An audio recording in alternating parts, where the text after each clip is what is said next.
Yeah, because the soul is who we are, really. It's our real self, it's our essence, it's pure energy, and everything we are is like because of the soul. If there is no soul, there's nothing. Our soul is our creative energy that's projected into matter.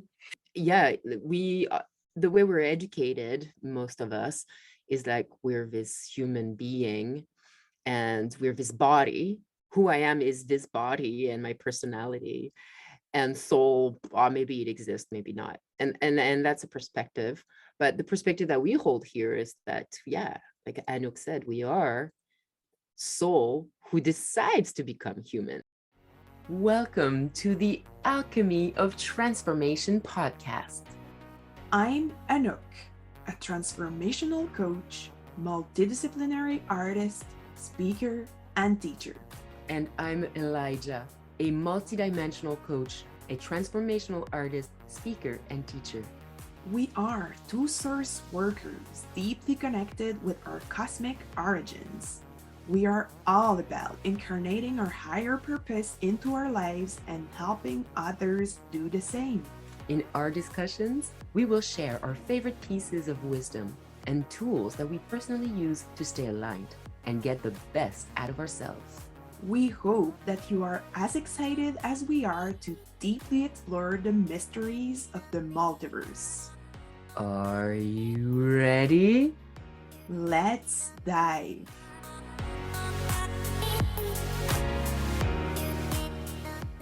Hello, beautiful souls.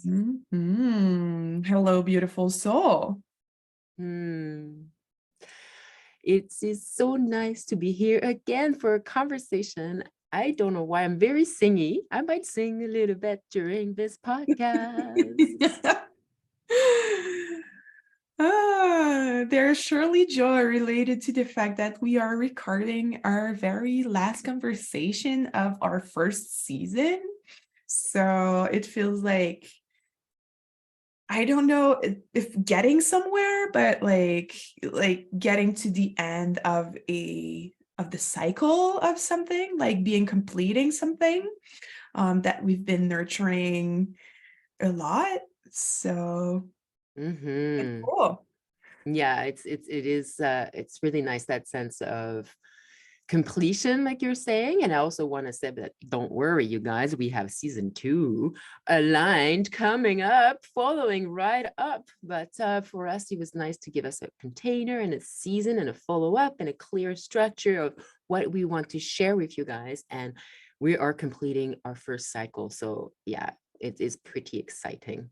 I don't know when you are listening to this episode, but we are recording it in the spring. So it's like this beautiful energy of beginnings and new cycles. And it also is the first week when we published our first episode. So it's like this really nice little loop happening right there. Completely with this supportive fire of Aries that lights me up as an Aries myself. So I've also been bursting with creative energy lately. So it feels like sparkly. Sparkly Anouk, Aries power. I mean, as an Aries, I mean, that's probably why Aries have this energy of like, let's go, because they bring the spring. We come out of the winter and you guys arrive and you're like, all right, let's do this. Let's get some sun. Let's get some seeds. Let's get some growth. Remove some of the dirt off our shoulder and let's get going. Yeah, and it's the very beginning of the zodiac cycle, of the zodiac wheel. So it's like this necessary fire to start it up, to have it moving. Yeah. Wow. It's really cool. Today we're going to talk to you guys about almost, it is the last episode and it's like the wrap up of the season, and the subject for today is soul. And this deep guidance that can come from soul, and the other aspects of the anatomy of self that we've been talking about, of soul, and then over soul and guidance. And I'm making this link right now that soul is kind of envelopes. If you look at our past episodes, we've talked about various aspects of the anatomy of self. We've talked about the inner child and the higher self and shadow. And in a sense, all of these reside within soul. So here we are wrapping up our first season with the most beautiful, the mega container, the dimension that holds the smaller dimensions we talked about. If dimensions are like Russian dolls, one within another, we could say that, you know, the inner child resides within the higher self, and resides within soul. Mm-hmm. Yeah, because the soul is who we are, really. It's our real self, it's our essence, it's pure energy, and everything we are is like because of the soul. If there is no soul, there's nothing. Our soul is our creative energy that's projected into matter. And that forget about itself for a while, so we can really play that game and doing this make believe fully, instead of like, oh yeah, I know I'm eternal, I know that like there's this forever loving place I'm going to come back to, so I don't really care about what's going on earth, because I don't have to worry at all. So there is this like forgetfulness that happens, so we fully play that game, but at the end of the day, this is who we are. Yeah, yeah. Yeah, we the way we're educated, most of us, is like we're this human being and we're this body. Who I am is this body and my personality, and soul, maybe it exists, maybe not, and that's a perspective. But the perspective that we hold here is that, yeah, like Anouk said, we are soul who decides to become human. And so an aspect of soul goes into being human, because soul is so much bigger than human. Only a little aspect of soul goes into human. Certain aspects of it go into it. And soul has had many opportunities to put in aspects of itself into a body and experiment with the three-dimensionality, the mortality, the duality. But it has had eons of opportunities to play at the game of life on Earth or life on another planet, but life in a body that has death. Yeah, I've been listening to Michael Newton's audiobook. I don't know if you know about him, but his work is like super interesting, and he's a hypnotherapist. And kind of by accident, he realized that like even further than reaching the subconscious of people he would put under hypnosis, he could reach their superconscious. So this is kind of his anatomy of self, in a way of like, we have the conscious, which is about like 5% of what we are aware of, and then like the other 95% of our human personality, psyche. And under that, like if you go even below that, you can reach the super conscious, which is the soul memory, the soul consciousness. And by putting like a lot of people under deep hypnosis, he could kind of like map the spirit world and what happens in the spirit world in between life, and even like while we are incarnating in a certain body. So it's really eye-opening about like the immensity of this life and this multiverse, and that, as you said, like as this one human being here and now, we are just a small fragment of who we are as a soul being. And then like in this whole multiverse. Mm-hmm. Yeah, it can really blow our mind at first, like to imagine the bigness of who we actually are. And I, for me, I've always felt very touched by artists who speak from that place. And I've always resisted when I find something that is more mental and really cuts life in different little elements and separated elements and very small fragmented elements, because soul is so vast and has touched so many things and has the ability to grasp a big interconnectedness. And there's something so dry about things that are made not touching that, not coming from that, or not helping us get back to it. I'm a real spirit snob when it comes to creations on earth. Like, I don't know if it's because I grew up in France and they're known to be snobs. but you know, like mustard, it's Dijon, it's not that white mustard, you know. I do have certain standards, but you can judge me or love me for it, that's okay. But like, I encourage people to really allow themselves to express themselves from that place, that deeper eternal place, and to look at life from that place.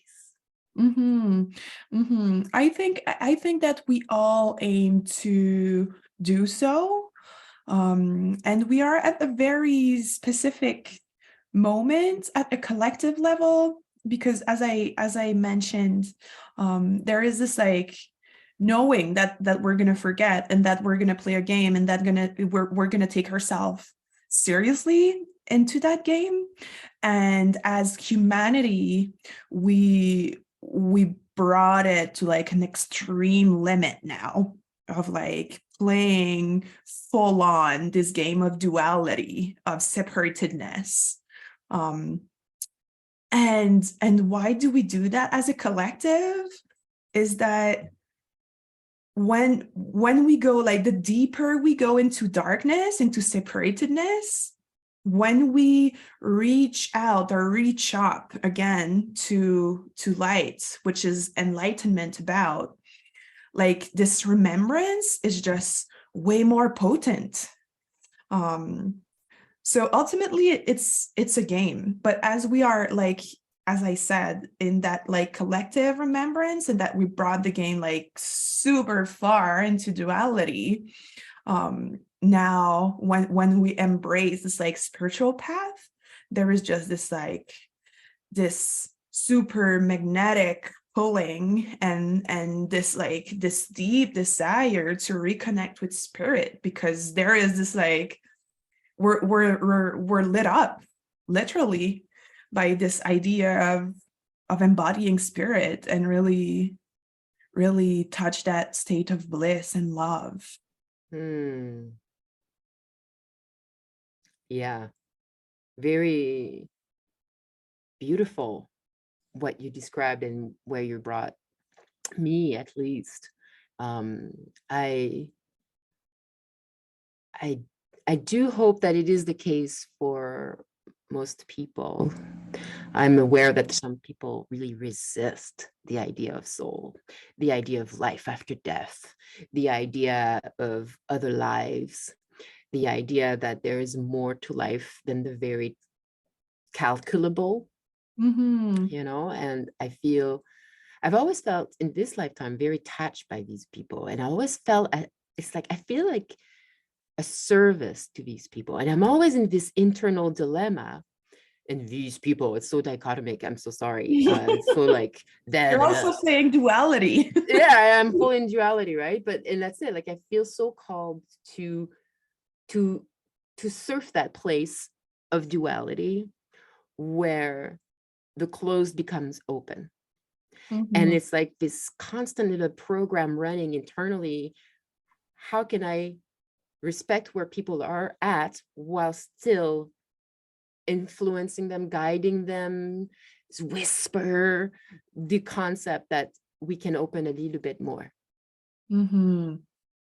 So I am conscious that there are people who are a bit stuck, but you're totally right, right? Once we surrender, there is just this deep guidance, because it's like we're going with the flow of life. Soul is entirely, there's this flow of life that soul is made of and we can feel. And when we resist higher realms, when we resist life as it is, when we resist duality, we one have less life force, we have less Mhm. energy. But when we say yes, it comes with the magic of the universe. The universe is this immense mass of consciousness and circuits and flows and rivers of energy. And when we say yes to soul, we say yes to that aspect of us who is really connected to the flow of life. And so we Mhm. receive guidance, we receive energy, we receive visions, we receive synchronicities that support our life here on earth. Mhm. Mhm. Mm. Hmm. Yeah, I think that part of like this dilemma you just talked about is about looking at ourselves. Um, if I observe a split outside of me, where does this split still exist inside of me? So I'm witnessing it in in the reality, right? And at the end of the day, the only being we have power over is our very own self. So if I wish enlightenment for you, where do I cut off myself from my very own light still, even though I'm committed to that path? It's like this spiral journey of Mhm. having to visit again and again and again those split part of us and just making ourselves whole again. Mm. And yeah, wait, I'm going to surf on what you're saying and talk about my understanding of what soul does. I talked about soul extending itself, a little part of itself into a human body to experience a life, a one moment in a specific context, a life, a little game of this one human. Elijah, the game of Elijah. I'm playing Mhm. Elijah. Do, do, do, do, do, do, do, do. And every time I play the game, every life I take on, I learn lessons. I create debts. I create pain. I create pleasure. I gain and I give. And at the end of this, well, it's like whatever wasn't resolved, whatever was stuck, whatever was entangled with someone else in a way that wasn't filled with love. Oh, well, there's a tally. There's a bit of a inventory that stays there. And life after life, the soul kind of goes, so what do I have in things that I need to release? Okay, yeah, okay. So we've killed father a lot of times. Okay, we've won at wars. Oh, we've been really generous teachers. Okay, tack, tack, tack, tack, tack. So for this life, I think I'm gonna try and resolve this thing by using these skills that I have, and then I go in the game and I try to release certain things. And Mhm. we talk about, like you talk about forgetfulness, like when we're in soul, we have all access of all this information. And then when we're human, we forget. And Mhm. observing my healing process, I think we forget very purposefully to really reclaim one aspect of us. And if I remember that I'm all omnipotent and all knowing, I'm never going to get caught in that duality. I'm never going to go back to that place where I created an entanglement with universe and where I can release that Mhm. entanglement. Mhm. Mm. Completely. Yeah. Our soul chooses the life and body and time and place to most serve its expansion. So, and some of our major challenges are purposefully chosen so we are in the like maximum learning experience. Yeah. Yeah, and in my case, you talked about healing, like like seeing life from that perspective really helps me surrender and be in acceptance of what is, because I know that at the end of the day, if I embrace whatever shows up in my experience and I'm really curious about it, and I do my best to resolve it, taking full responsibility, this is the like fastest way to integrate the lesson we need to, and and move to the next level of expansion and Bingo, ding, fulfillment. ding, ding. Oh, Mhm. sorry, so the last piece, Oh, I just said and fulfillment. and fulfillment. Mhm. Yeah, yeah, exactly. Exactly. Yeah, yeah.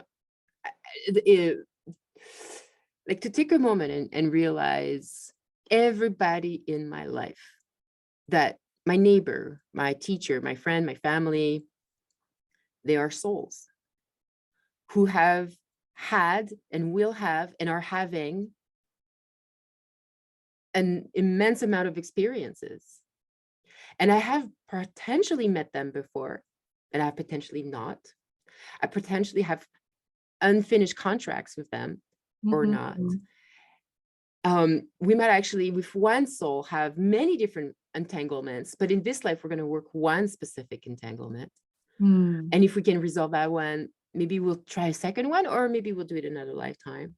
Like Mhm. to take a moment and realize that every person we see is a multi-dimensional fragment of the multiverse that we live in, and they are themselves a portal to so many timelines, so many personalities, so much. And just, whew, our brain filters so much Mhm.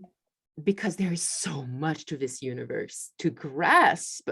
And wow, to really take the time to open that way to our life. And then I think that really helps bringing lightness, a detachment from the game, a detachment from the entanglement, and instead of being completely stuck in the duality of the unresolved thing with that person, I can remember we're two souls doing our best at trying to resolve something, and Mhm. that my soul actually might have gifts and resources for me to do this, and to open to that. Yeah, I want to talk about something else, but I don't want to shift the subject yet. If you have something you want to. All good. Cool, Follow your flow. thanks. Well, what we want to talk about soul, and one of the things we want to talk about soul is all right, so it's this aspect of us, a much greater aspect of us than our human personality, Mhm. and it's decided to come and be born and experience things, to be both of service to itself by treating karma, by learning things, but also a service to the collective by taking on certain roles. Maybe your soul will take on the role of a dictator to support people, perhaps learn about power and sovereignty. It doesn't mean that soul is bad, it just means that in this one lifetime, it took on a role that was really difficult, that will probably be dualized and looked at as a dark soul, a dark person. Mhm. So that's one aspect. What I wanted to bring right now is that as we prepare for this incarnation, well, we're not on our own. We actually have allies on the soul level.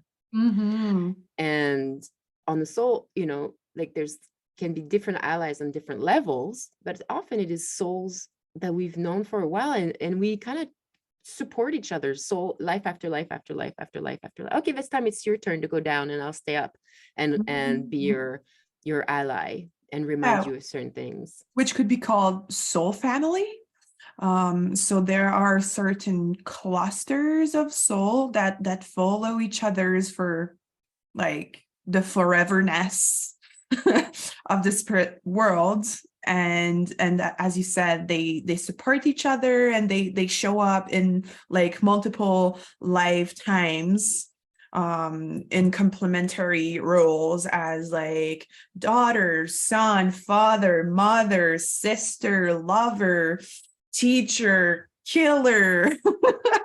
Exactly. Yeah. Like right Mhm. now you're talking about souls that are incarnating with you in the game. And Mhm. and I was also mentioning souls that stay up and remain in the higher realm. So it's like all of these different levels of soul interconnectedness. Exactly what you said, Anouk, that there are soul families that get born with us and we work out stuff life after life. But I wanted to mention the souls that stay up to really highlight that we do have guides that remain in a higher perspective, that are there for us. Some people feel shy and like, oh, I don't want to bother and be a burden upon like angels or spirits. No, they're here for you. Oh yeah, and actually, like they consider we are the courageous one. Like incarnating is not the easiest part of like the easiest job we can have, like in this whole spiritual journey. So they have like a lot of respect for our courage, and they're definitely hyper available to support in whatever way they can on the other side of the veil, right?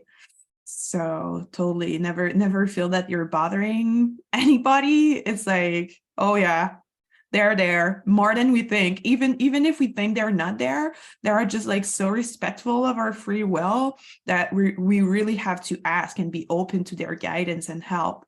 So until we open the door, we're not gonna receive any information. It's all about us. Yeah. Yeah, I love two things about what you just said. Hyper available. They are hyper available for us. I love it. I love it. I want to make a t-shirt or something. Yeah, I would just make a distinction though. And I'm saying it from like Michael Newton perspective of his teaching and what he learned from like this hypnotherapy work. So guides and soul family would be two different things. So according to like what he learned, we have the soul family, which would be like souls of the same level, like kind of same age or same level of development. And then our guides, we usually have like one main guide that is assigned to us, but I mean, there's more support than that, right? And we have other teachers and bonds with other spiritual beings for sure. And agreements of purposes and missions. But yeah, this guide would be a more advanced spiritual being who really took us under his or her wings. Is it an expression? I'm translating a French expression, but sometimes it's like it makes no sense. So my bilingual brain says, yes, it works. Okay, so our guide takes us under his or her wings. Yeah. Yeah. It's so interesting, all of the different ways we can map out the subtle world, the other world. I do believe, like I said, there's so many souls so many experiences for all of these souls that I think that there are many different organizations, literally, just like a government can have different styles of governance, or a planet can have different countries with different types of governance. I feel like the soul might have different experiences in history and have throughout life, through lives and experiences, will potentially have a different anatomy internally, a different set of allies, a different, and I really encourage people to not be really black and white or like really trying to pin something down, to be really open to other people's experiences and open to yours and not compare them, learn from both, and be open. Yeah. Completely. Yeah, because even before starting to record, we were like, okay, we're addressing that topic, knowing that we have a limited human perspective. So we are sharing our experience and our truth. But it's in no way like we still have this linear mind and way of approaching life, which comes with being embodied in the 3D. And we for sure aim to overcome that and go beyond that. But I mean, it's not perfect and it's subjective. And I think that like our best guidance is how we resonate with what someone says. And if inside there's this like expensive, like, yes, like I have a friend who said like, how does she say that? It's like a full body fuck yes. So like when you have this feeling of a full body fuck yes, then it's your truth. And there are many different truths. And even when we leave this body and go back to the spirit world that we really never leave, there's just a fragment of our consciousness that is kind of asleep. Even there, I'm not sure we have the full picture. Like the broader big, like the only being or entity that has it is God itself. Because another topic we wanted to touch today is the oversoul. And if there are like billions of trillions of soul, like they are all like organized in kind of oversoul, so kind of bigger collective consciousness. And there's probably billion and trillion of these as well. So And such big numbers, yes. and universe and galaxies and star system that are all like embedded into each other in different like dimensions. So it's just impossible to grasp. It's so immense. It's like, if I may, sometimes I imagine humans, the human avatar, the human body, the personality and the experience, like a flower on a tree that will bloom to be a fruit. There's that flower is on a branch, and that tree has, say, 750 flowers. Mm-hmm. Those 750 flowers are on the tip of a branch, and each tips of this branch kind of branches into one, and then multiple of those branch into one, which then creates this thicker branch. But that thicker branch, if you go back towards the trunk, is itself a fork of another branch and another. And so all of this is one tree. One tree has all of these flowers that are all of these bodies, avatar humans. But that tree is itself made of a seed, which it came from another tree which came from another flower, from another fruit that was a flower that came from a tree. Like, to me, that's the immensity of trying to fathom our way back to God. It's like there's just so many layers and layers and layers. And when we speak of soul, it's like we're talking only about the flower, the branch intersection, the closest to your flower, which itself holds, say, 10 flowers. So it's very abstract with my words. I hope the image was transferred, but it is Totally. how I feel. So like, cool, excellent.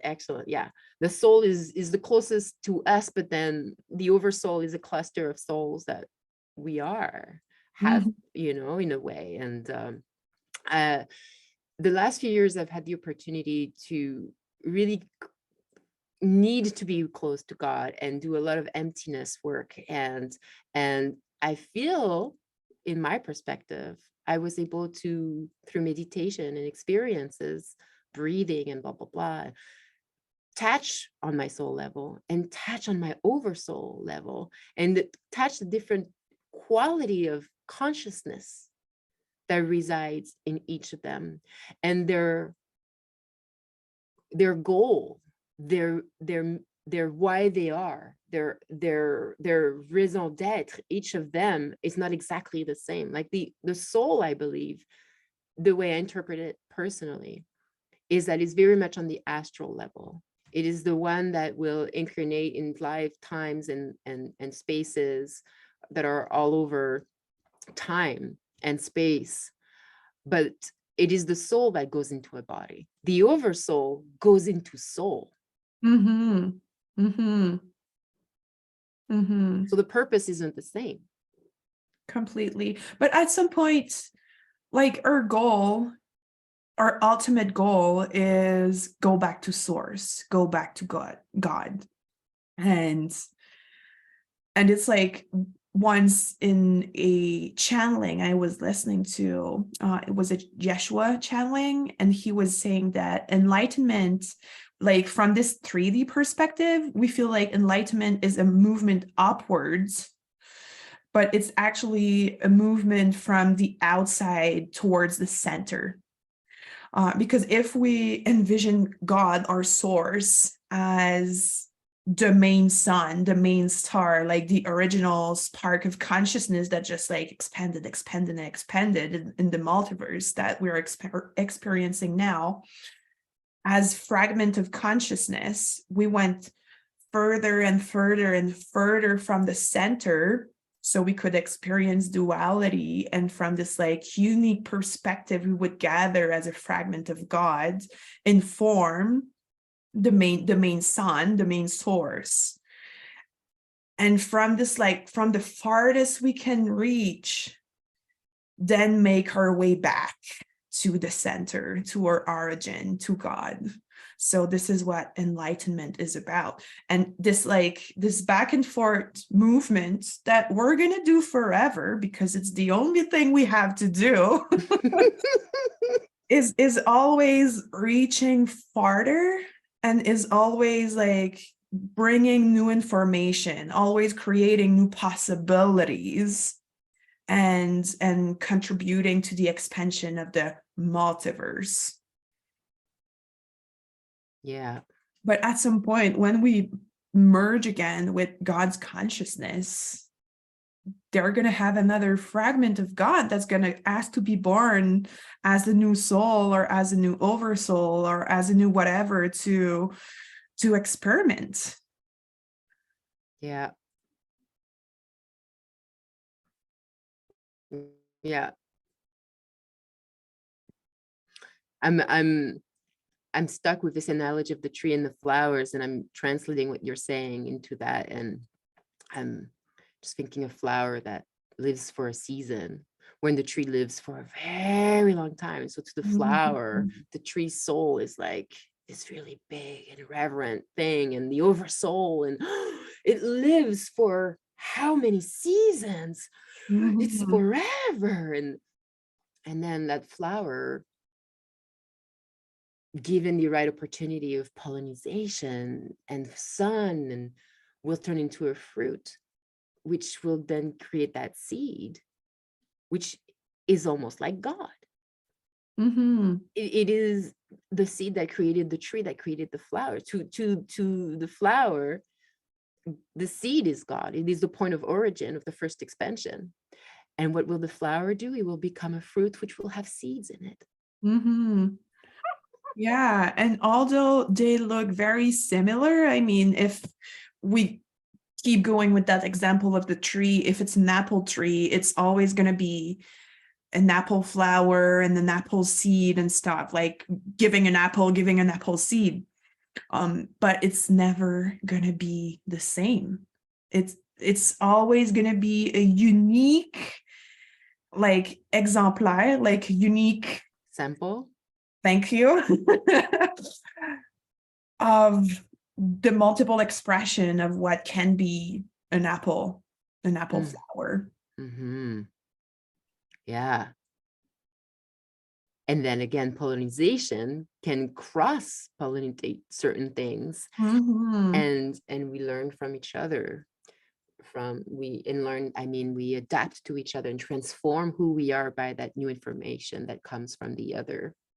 Completely, because that's so important what you've just said, because it is a collective journey. Like we are an individual, but we will never exist if we don't have a mirror, if we don't have a reflection, if we don't interact. I can see myself because I see you. And we are forming each other. Yeah. Yeah.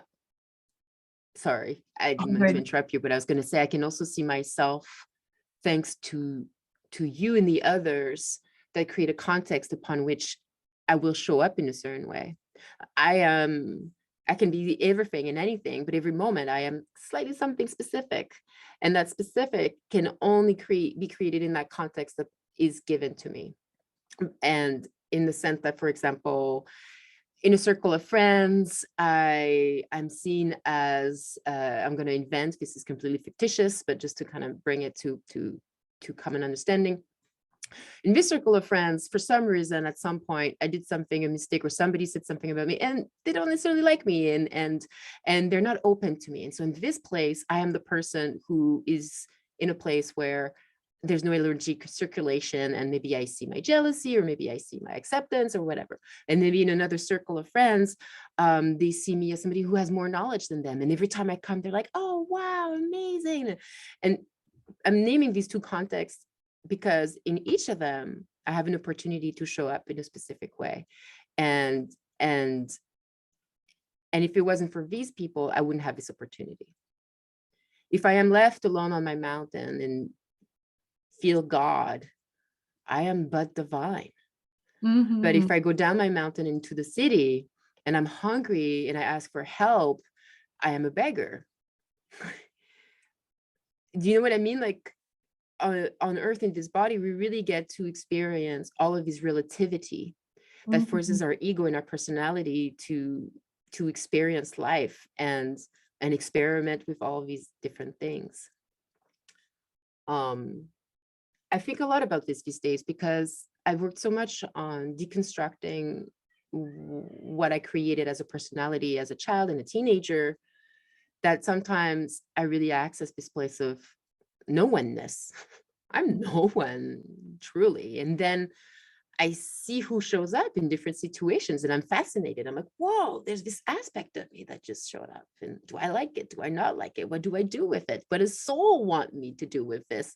How do I bring soul now to do what it needs to do right now? And to recognize that each of these situations and contexts might not be random. They might be actually weave after weave after weave, experience after experience after experience, building a muscle that soul is trying to build. Yeah, and it's like adopting that perspective is so supportive when it comes to like integrating shadow. We had a whole episode about it, but whenever like episode 8. Whenever something shows up in our experience that we don't like, it's usually a projection of what we don't accept about ourselves.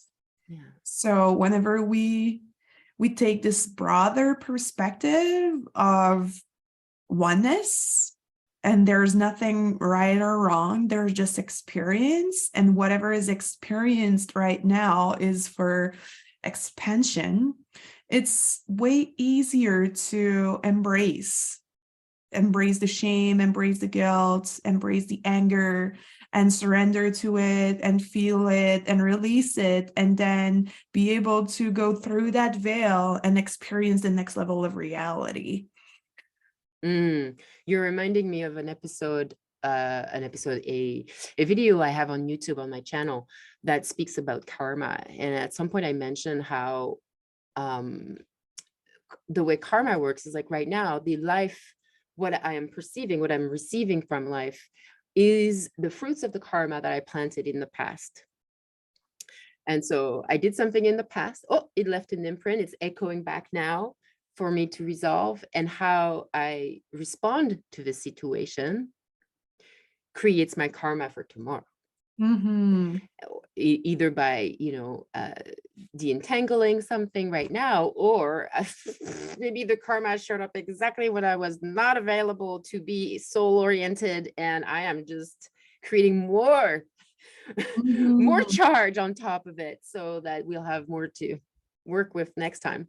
So it's kind of nice to be in the present moment, every moment, and have a practice of being spacious, of bringing soul, bringing God, bringing love, bringing expansion of consciousness, so that life will inevitably bring me back my karma, and hopefully I'll be in a right mind, not right from wrong, but aligned mind to receive it and be in a most optimal space to know what soul / God wants me to do at that moment.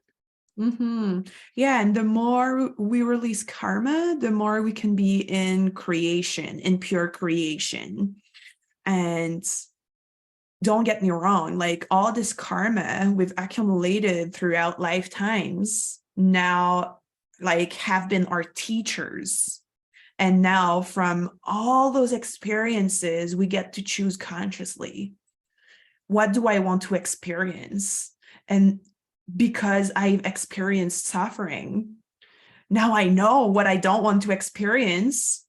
But first, I have to accept that it's been my creation and do the right choice, or the choice that allows me to release and be fully here and now. And it's at a collective level, like this time, this particular time is really about like choosing if we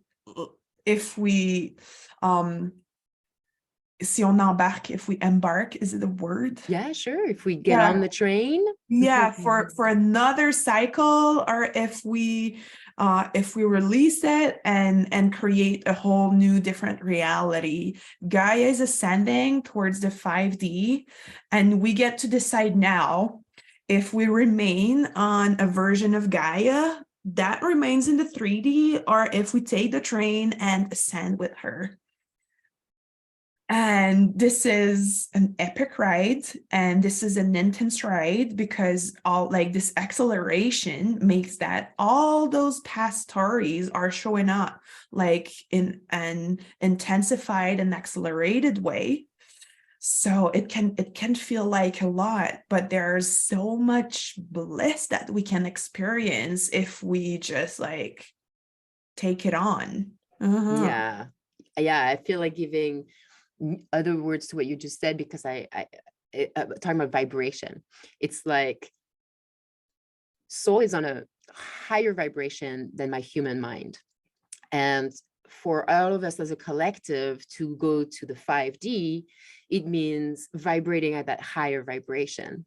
And so to do that, we need to clear our shadow. We need to clear our lower field, my human field, my unresolved emotion, my mental blockages, my shadow, my wounds, my defense mechanism. These are the things that are kind of like clogs. They're the energy of life is going through a bunch of traffic of unresolved stuff, and so it slows us down. And because we're slower down, we're in slower consciousness, and then therefore we're not so much in the soul level, in the higher level of the 5D. So it's like we're purging. There's more energy, there's more fire, there's more light highlighting the dark, and it's like in our face, in our guts, in our hormones, in our governments falling down. And like it's it's scary, but it's a purification process so that we may liberate ourselves from the clumps and have access to more space, because our field is bigger, our soul is more incarnated, and we can now vibrate on a higher level, not just individually, but as a collective. And then all of the systems that fell apart can now be rebuilt, or maybe they didn't fall apart, maybe they were changed, transmuted, right? Some stuff fell apart for something truer within it to rise, right? To a higher vibration. Sometimes it is total destruction and it's a whole total reset, but that's very hard. If we can have a smoother transition, that's also available to us. But if we resist, it will persist. Yeah. And that's when it gets hard.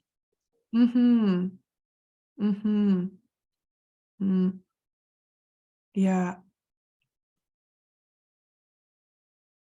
Yeah, in that journey there's a lot of fear, because we are so attached to what we know, and getting rid of what we know to embrace a new paradigm is like what's waiting for me on the other side of that door.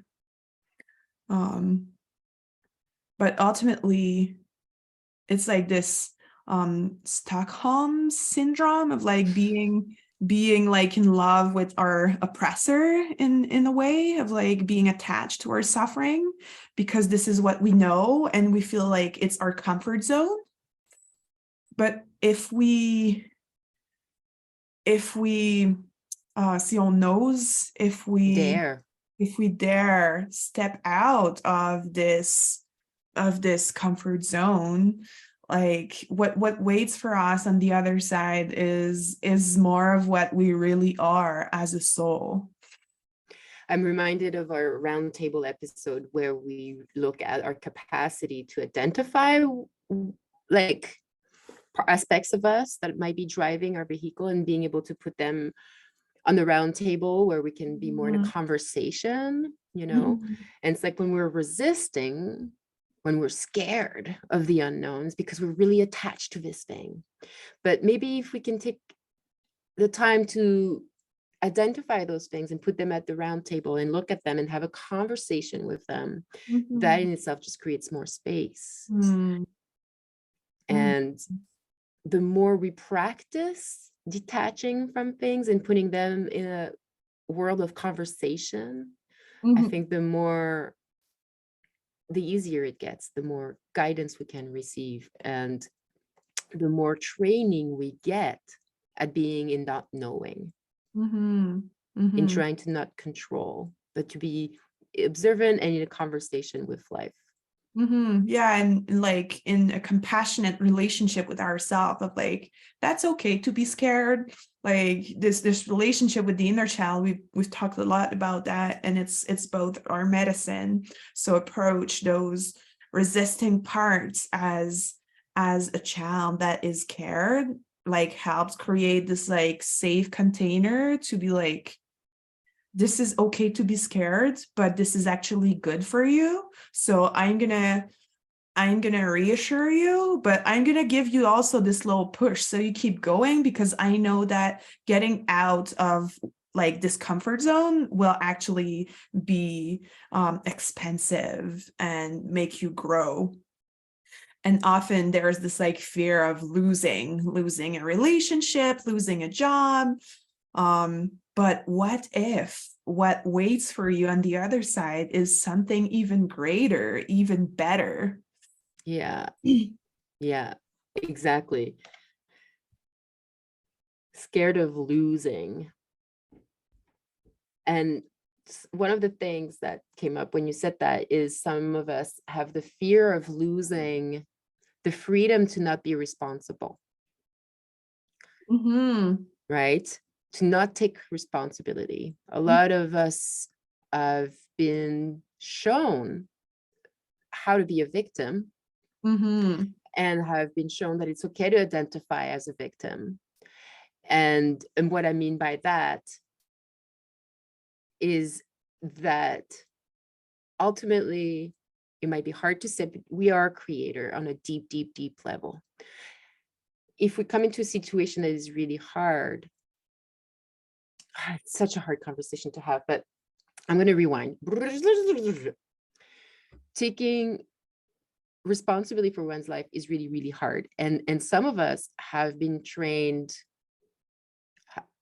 to not find those resources that tell us, I have resources within me. And in this situation, yeah, I'm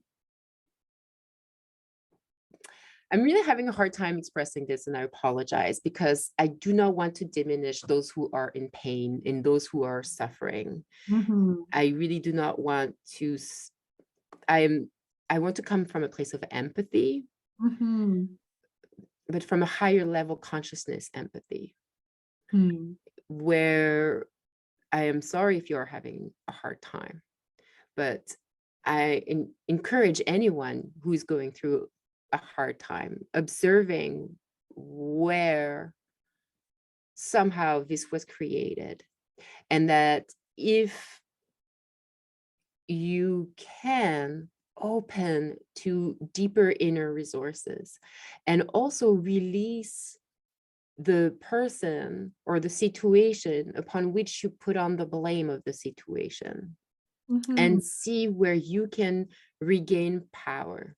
Mhm. So I'm thinking, for example, of an adult who had a difficult childhood with perhaps an abusive father, an abusive mother, and had to survive through that and created defense mechanisms. And so the personality was created with, I have a dysfunctional parent and it hurt me. And then as an adult is very attached to that aspect of the personality, that I went through this and I went through that, um and I can't trust, I can't this or that or the other because of that situation. But that in itself can really filter life and not allow us to be in touch with what's really going on, because we have this filter of, I have been a victim and in some way I remain a victim. Mhm. And some of the work that is asked is to see where you're holding on to things, to aspect of a story that is keeping you small when Mhm. you're actually an infinite being with ultimate powers. Mhm. I think that one thing that really helps to get this like victimhood pattern that most of us have until we decide to take responsibility and keep having compassion for ourselves and for other, because it's not like pointing out finger and be like, oh, this is all your fault. It's like, let's see it from the quantum mechanics. So from the quantum physics perspective, the reality we experience is our projection completely. The physical reality is a mirror of what I hold inside. And what do I hold inside? I mentioned it briefly at the beginning, but we have the conscious, the subconscious, and then the superconscious. Our conscious is mostly our ego. It's our personality, it's our awareness of here and now, and it's what makes us like functioning in our daily life. So it's about 5 to 10% of my awareness. And Can you all repeat what you just said? There was a funny internet. Blah, blah, glitch. blah, blah, blah. Okay, so I said that I was talking about the conscious, and that it represents the ego, and that it's like my mental that makes me function in my daily life, and it's my moment to moment attention. And below this 5 to 10% awareness, there is this 95 to like 90 to 95% that's located, if it's somewhere, in the subconscious. And this is the automatic pilot. So as you said, all our early childhood memory, the first 7 years of our lives, is what create our main program, and what makes us what create this like frame upon which we perceive reality, often at a very unconscious level, but it doesn't change that it is the program that makes me create, and I have the choice to keep repeating the same patterns again and again and again, or just accept that as a soul, I chose a life, I chose a family, I chose a body, and like the vast majority of the experiences I had as a child, I chose them as a soul because I knew that it was for the greater expansion, that it was for learning, and that I had the resources to overcome it. And then get the lesson, integrate the lesson, like, and see and release again and again and again, embrace with compassion, see the child as many times as needed. And the journey lasts for years, so be prepared. But in this taking responsibility, it's like this door open on what really fulfills the soul, real that is really aligned with our deepest longing, like, and not longing of like luxury and materiality, like longing of like heartfelt experience we want to live like in relationship and as like in embodying purpose, right? So Very cool. Thank you for that mise en contexte, this kind of context making. Again, like I feel I love our conversations because we just keep hinting at the same thing with just all the angles possible, all the language possible. Mhm, mhm, And it often reminds me, it often helps me with my own life.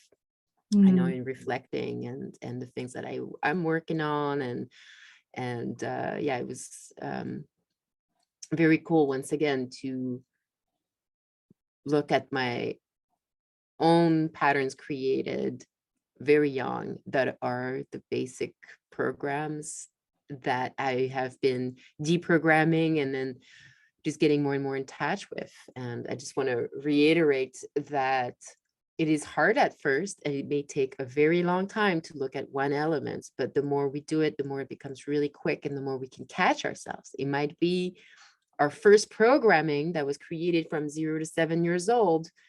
It might be deep in there, but the more we see it, the more we can be compassionate with who we are at those moments. And I just feel like sharing right now these days, I feel like I'm deeply reprogramming who I am as a student, who I am in society. And my first imprint was with two parents who were more or less present to me, mhm, and allowing me to like have support and do your homework, or have you done this, or there was a very no structure. And so I kind of created it with myself from a young age from a place of survival. And now here I am recreating it and catching myself when I'm coming from a place of survival, because I'm a student again after so many years. And so I'm using this opportunity to really see how I run my energy. And it is like school on top of school. I am retraining myself, and it's really cool. It's like mhm, pretty wild. Yeah, mhm, I really hope everybody feels that deep self-compassion of allowing themselves to create the life they want by seeing where they got caught up in a life they didn't want and created beliefs from that about how life is, and mhm, release them. mhm. And it's like, I wouldn't say it's like the harder path, but it's the path of that is energetically more demanding, because running on the automatic pilot is very like low energy consuming, because we are designed in a way that whenever we create habits, we don't have to think about it anymore. And when we have to be aware, be present, it's more energy consuming. And I can observe myself sometimes and just see how lazy I am to invest energy in new way of thinking and new way of being, because the old way is just easier. It's what I know. I can do it like eyes closed without even thinking about it. So sometimes it's only a matter that we are just lazy. Right. Yeah. And lazy almost sounds negative, but it's almost just like inherently, I think we go with the least energy demands, demanding behavior. And Oh yeah, yeah, it's a enlightenment survival. requires effort for sure. It requires interruption of the Mhm. automatic. Mhm. Yeah, we're just designed in a way to just save as much energy as we can, because energy, like using energy means needing more hunting, like literally from our human device. So it's a hard wiring of like seeking energy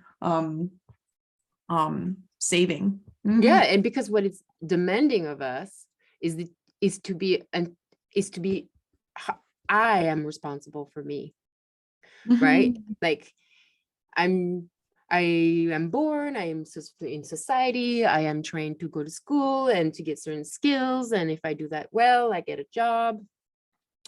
I'm supported by a system. Everything taught me to be a good student, sit on my chair, not move too much. I'm given guidelines and I train myself to be in a certain way. We were not trained to, oh, wait, are you feeling an emotion? Why don't you go inside and see its source? Where does it come from? Oh, yes, this is how you can Mhm. release this specific type of emotion. I am educating you in liberating that energy flow and use it for creation. Mhm. No, we're taught to keep that down and to pile on top of it all these mechanisms to not feel what's actually going on. Because if I feel what's going on, I might not be as good, as productive, as excellent as I'm being asked to be. Mhm. And yes, it's not we're just lazy. We're deeply trained to not create havoc. Completely, completely. But I know at a soul level that this is shifting every second. The more we take responsibility as an individual, the more impact we have on the collective, because we are closely, like, intrinsically related to the collective consciousness.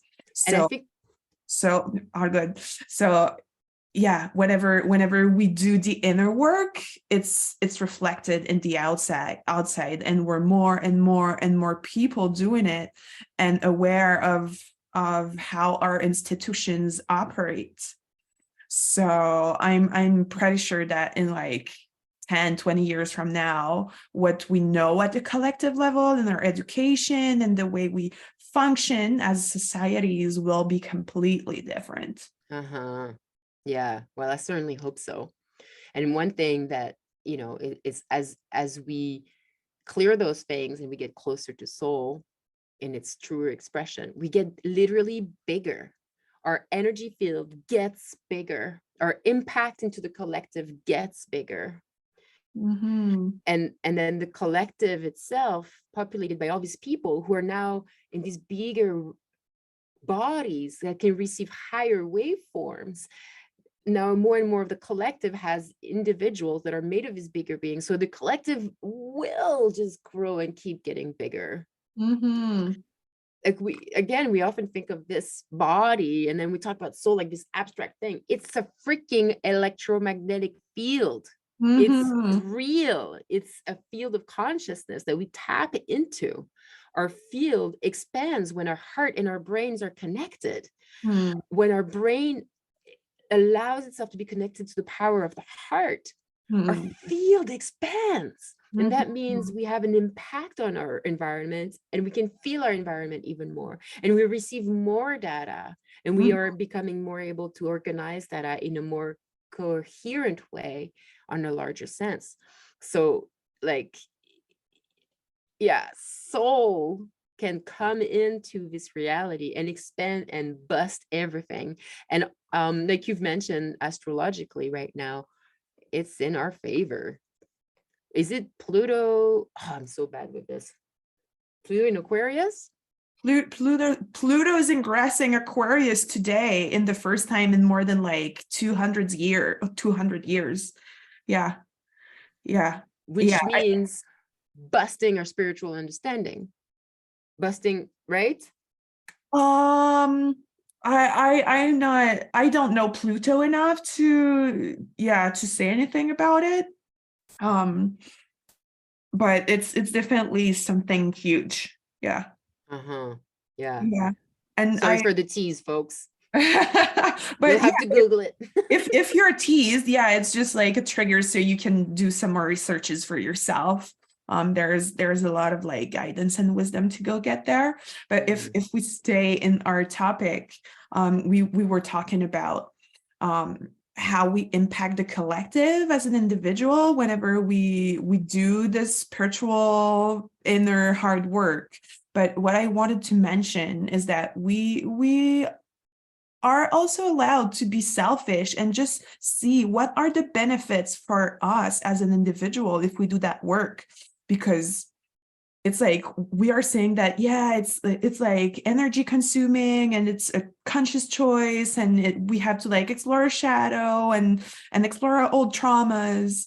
But what happens when we do that work is that we align with our soul, and there is a divine plan for every single of us. And what is this plan about? It's about perfect health, perfect relationships, perfect self-expression, and perfect wealth.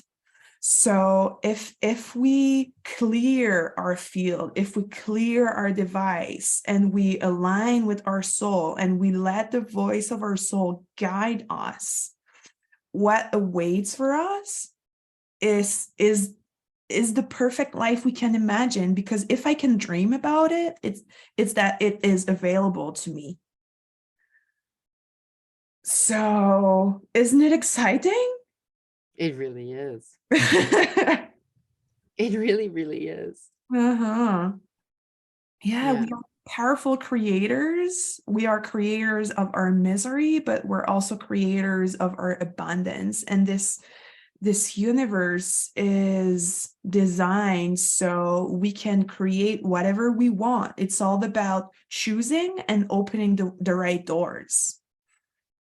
Mm-hmm. Yeah.